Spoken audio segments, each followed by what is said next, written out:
They say hunger sharpens the mind, but they never mention what it does to your standards, or your neighbors. Now, if you're imagining medieval famine like some gray, sad painting of thin peasants holding bowls stop, that's not the half of it. Famine was not a mood, it was a siege, a test, a transformation. It peeled back the polite layer of Christendom and left the raw machinery of desperation grinding in the mud. Take the Great Famine of the early 14th century, no, not the Black Death. That was the sequel. I'm talking about the years between 1305 and 1312, when it rained for years, and Europe drowned, not in water, but in rot. Crops failed, grain prices exploded, and entire villages quietly ceased to exist. They were there one winter and gone by the next. No records, just silence. In Bruges, bakers were dragged from their shops for price gouging, beaten bloody by mobs who didn't want a refund, they wanted blood calories. In Yorkshire, entire families survived on bark, tree bark. Steeped, scraped, boiled to mush and eaten like porridge. You don't do that because you like it. You do that because the rats are gone, and so are your shoes, and you're starting to eye the plaster on the church walls. The chronicler Jean de Venette, not exactly known for exaggeration, said it plainly. People ate dogs, horses, cats, and even each other. Cannibalism was whispered, then witnessed, then recorded. In one case from Poland, parents confessed under interrogation that they'd smothered their infant, salted the body, and lived on it for days. They were executed, of course, but not for murder, for theft. The child belonged to God. Now, not every famine meal was quite so dramatic. Some were simply inventive. Take the village of Tournai, where city ordinances during lean years authorized the consumption of plague carcasses, but only if they'd been thoroughly boiled. See? Hygiene. Or the countless peasants who dug up animal bones from ancient graves to gnaw the last traces of marrow. Think about that. You're so hungry, you rob a dog's grave, boil centuries-old bone, and call it soup. Welcome to the culinary Middle Ages. Even dirt wasn't safe. The annals of Ghent mention women selling famine flour, a mixture of chalk, ground acorns, and clay, dyed to look like rye. It worked. Until people started dying with their intestines shredded by rocks. Turns out, grit bread is less a meal and more a slow, internal stoning. And the church? Oh, they helped. Sort of. Monasteries opened their stores for a price, or a service. Starving men were told they could earn bread by confessing sins aloud in public naked. It made for a good show, and as one bishop wrote, it reminded the body of its place. But if you want to see famine logic at its cruelest, head south to Tuscany, 1347, Siena, a city of marble and bankers, choking on its own excess as the harvests failed. There, in the shadow of cathedrals, you could find luxury whores selling their services for half a loaf. Not even money, just bread. The transaction was so common, it had a nickname, the carnal crust. Meanwhile, the city's granaries called Arche del Grano were locked tight, the keys held by guildmasters who prayed each night for rain while dining on salted eel and imported Sicilian almonds. Everyone suffers, they said, just not equally. But the real shock? The bureaucracy. Famine wasn't just a disaster, it was a paperwork nightmare. In Paris, the Parlement passed a law banning the slaughter of horses for meat, fearing it encouraged theft. So people just started eating horse thieves instead. Efficient, if a bit literal. And let's talk about famine markets. Yes, they existed. Town squares transformed into grim buffets where you could purchase alternative meats, hedgehogs, badgers, swans that had clearly been clubbed in some lord's pond. One English coroner's record from 1308 lists 1 large heron, 2 squirrels, and half a fox, sold at a village fair near Lincoln. Price? 3 pennies and a promise not to ask questions. Then there's Erfurt, 1376. A small girl dies after eating something she found in the river. Her brother tells the priest it was wet bread. The priest, curious and suspicious, finds the loaf, if you can call it that, A wet mass of cloth, roots, and mashed rat meat. She had boiled it twice. To get the maggots out. There's nothing symbolic here, no grand lesson, just biology and shame. Even in times of famine, people found ways to pretend, to maintain the illusion of normalcy. In Venice, noble families commissioned famine banquets, grotesque feasts, where guests were served imitation dishes. Wooden birds, painted fish, wax apples, all to say, we could eat if we wanted. Hunger turned into theater. Now by now you might be thinking, surely, cities were better off? Trade hubs? Ports? Surely they fared better than backwater villages? No, cities starved faster, more mouths, less land, and fewer morals. In Cologne, a man was caught selling pork pies during a meat shortage. Upon investigation, the meat was found to be not pork. No trial, just hanging and burning, in that order, because nothing says moral clarity like a man on fire. In times of true famine, people didn't just eat strange things. They lost the idea of what food was. Leather belts were boiled and eaten like noodles. One report from Navarre describes a woman who ate candle wax with wild onions, calling it a bitter blessing. She survived. Her teeth did not. And the monks, those austere ascetics of God, they didn't starve. Not really. They issued temporary dietary dispensations, a wink from heaven. Suddenly, eel counted as vegetable, beer as liquid bread, and swan eggs were for medicinal use. The Benedictines, bless them, even published a guide for alternative fast day meals during grain shortages. It includes a recipe for hedgehog stew with mint. That's not a joke. That's page 74. But famine didn't just bend the body, it broke the mind. In Hainaut, a noblewoman named Dame Gertrude, facing a dwindling pantry and a full household, quietly began poisoning her servant's own by Oneto, stretch the larder. She was only discovered when she tried to serve roasted foot to her own steward. In court, she claimed it was venison. The judge disagreed, but only slightly. The thing about medieval famine is that it doesn't feel distant when you read it right. It's not about numbers, or harvest curves, or rainfall charts. It's about the taste of glue-boiled parchment, the smell of boiling shoe leather, the sound of a child's cough after eating dirt. It's about the way hunger rewires a town, and a family, and a face. There's a chronicle from Ruin Anonymous, but painfully precise, that records the case of a woman caught stealing onions from a bishop's garden. They hanged her, not for theft, for sacrilege. The onions were to be used in a feast for St. Clair. As she swung, the crowd jeered, not because they hated her, because she hadn't shared. And somewhere in that cruelty is the truth. Famine didn't make people evil, it made them efficient. It erased the luxury of empathy. You don't ask who cooked the stew. You ask if there's any left. Let's not romanticize this. The past was not noble. It was not simple. It was not survivable, most of the time. In famine, people did what people always do when the world stops feeding them. They fed on each other, in every sense of the word. But here's the real sting. The thing that makes all of this feel not just grim, but familiar.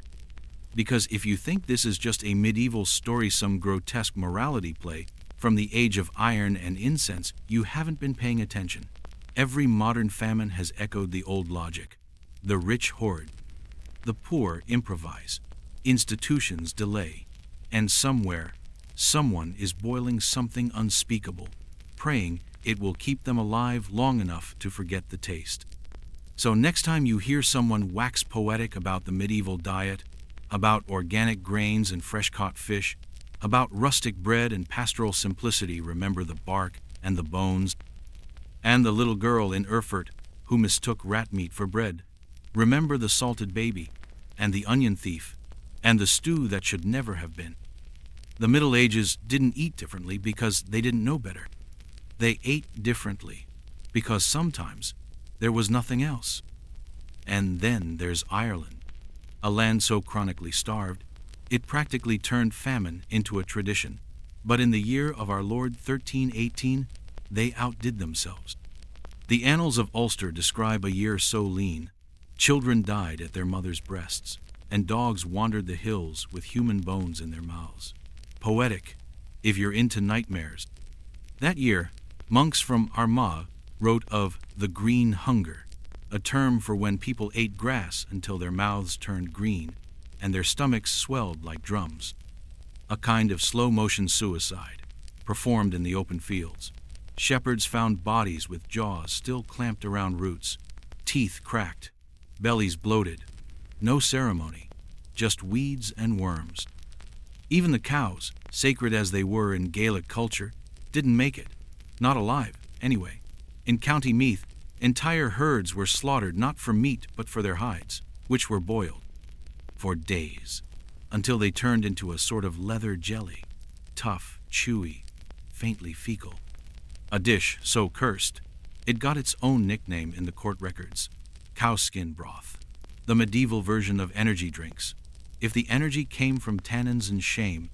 Meanwhile, in London, things weren't faring much better.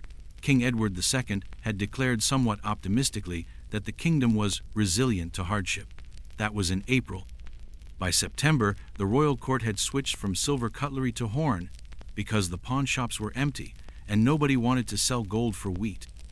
Even kings get hungry when the Thames smells like dead fish and everyone is hoarding rye like it's dragon treasure. But Londoners got clever.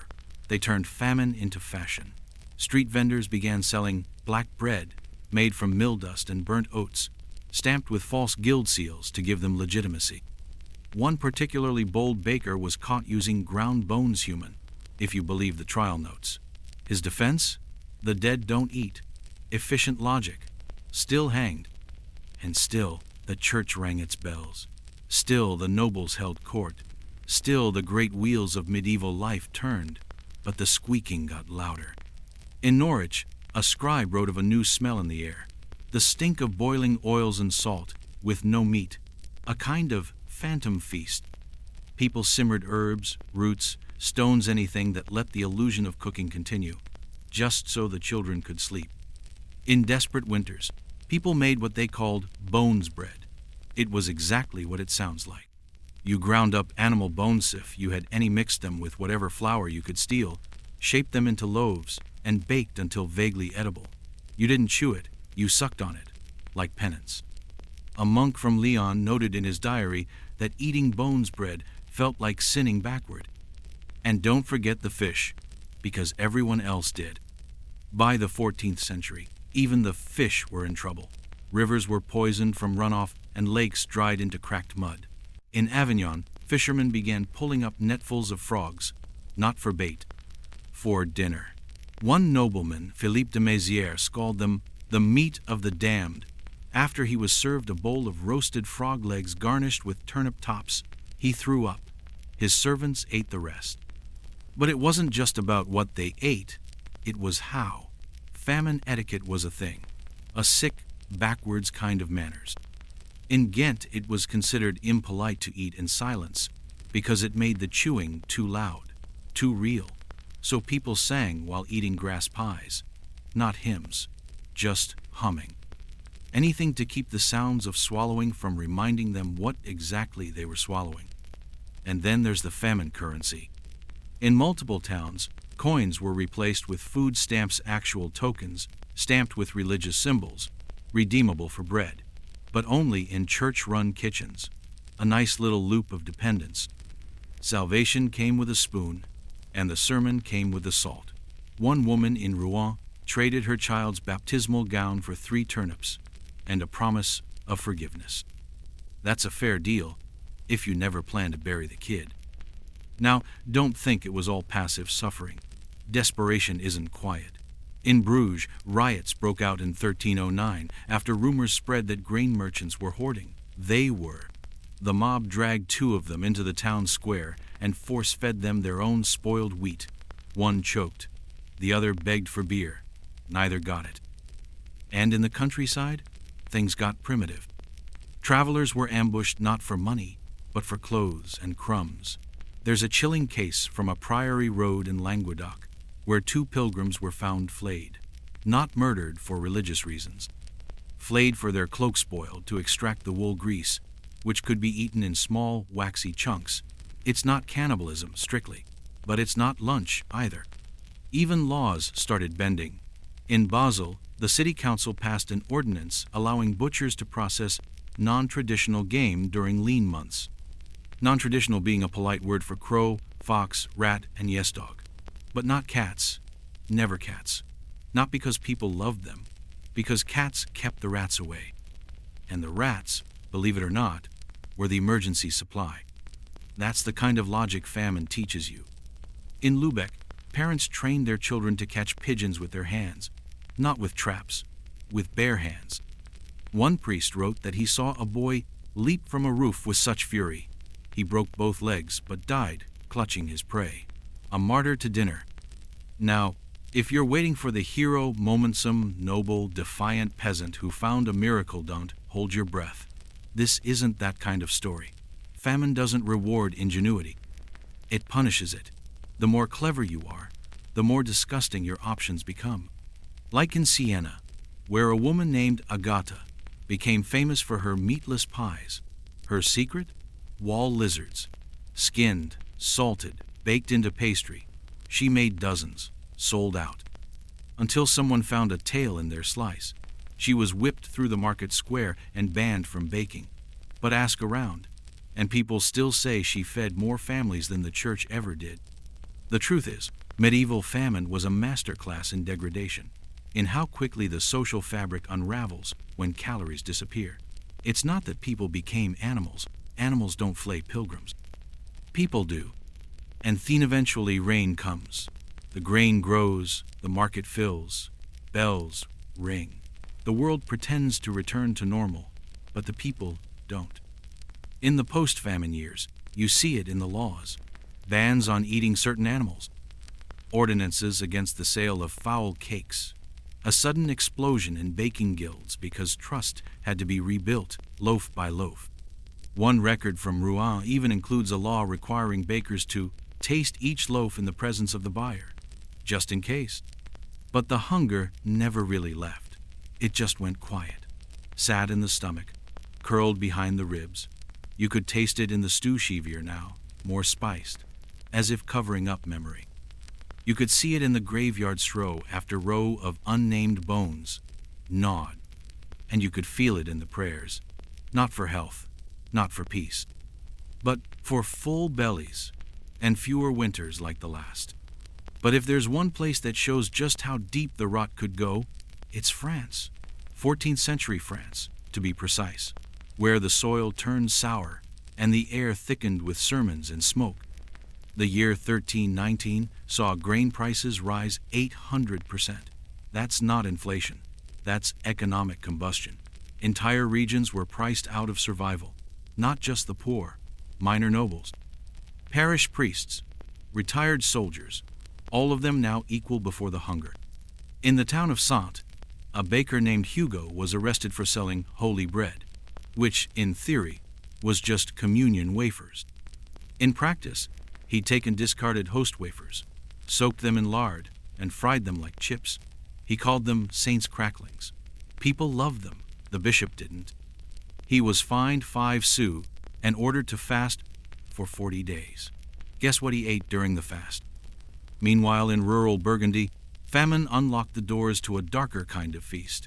Trial records show multiple cases of corpse theft. Not grave robbing, corpse theft. Fresh dead, stolen from burial wagons. In one village, a woman confessed to seasoning thigh meat with wild thyme and garlic. So the children would not cry, she said.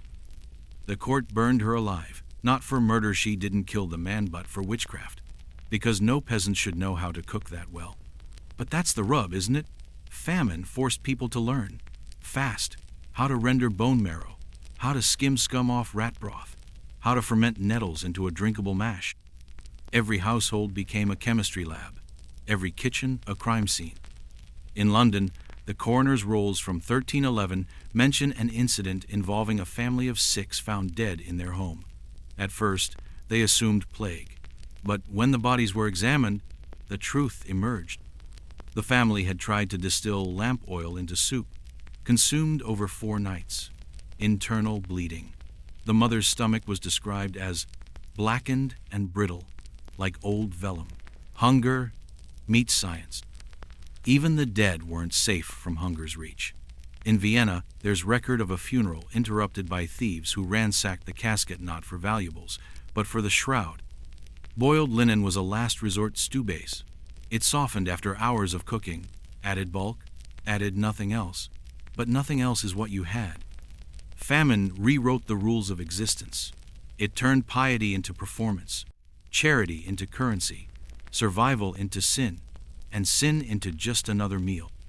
Monks in southern Germany began cataloging edible sins, a kind of moral food guide that listed which crimes could be forgiven in exchange for alms or calories. Stealing bread? Minor. Boiling your neighbor's cat? Unpleasant, but forgivable. Eating your own child? Mortal sin, but with repentance, manageable. The manual still exists, quietly archived in Munich. Page 112. Deus ignoscit. Si fame coactus est. God will forgive, if hunger made him. But did the people forgive themselves? In the decades after the Great Famines, something odd happens in the art. Skeletons start showing up in paintings, everywhere, not just in church frescoes or plague murals, on doorposts, on drinking cups, on bed sheets, dancing skeletons, feasting skeletons, skeletons kissing brides. The dance macabre wasn't just about death, it was about memory, about what people had done to stay alive, and how close they'd come to eating their own reflection. One fresco in Lubeck shows a procession of corpses carrying cooking pots. At first, you think it's allegorical, until you realize the pots are labeled child, beggar, priest, ox, alphabetized hunger, a cookbook for the damned. And still, people rebuilt, replanted, rebaked. But they never really forgot. Famine left fingerprints on the mind. Even centuries later, during the Renaissance, when tables groaned with meat and gold leaf cookbooks still included recipes for bark flour, as if no one really trusted abundance. Even Shakespeare writing hundreds of years later drops lines that echo the old hunger. Famine is in thy cheeks, thy knees are weak, and death is in thy hand. That wasn't poetry. That was reportage, passed down through blood and bone. Because famine doesn't vanish. It waits. It sleeps in the corners of culture, in recipes and rituals, in whispered stories about bad winters and worse springs. And when it comes back, and it always comes back, it doesn't wear a cape. It wears silence, and bureaucratic shrugs, and soup lines. So what does this all mean? What are you supposed to take away from 7 centuries of boiling bark and salted corpses? Maybe just this: when pushed hard enough, long enough, with no help and no hope, human beings will eat anything. Not because they're evil, not because they're monsters, but because their bodies refuse to die quietly. Because the stomach doesn't care about morality. Because when the church locks its doors and the market runs dry, and the fields go fallow, and the king says, "Hold fast," the only thing left to eat is the lie that anyone is coming to save you. That's what medieval famine taught, again and again, in every village, abbey and ditch. Survival is not noble. It is not pretty. It is not even human. It is older than that. It is animal. It is ugly. And it always, always finds a way. Even if that way is you.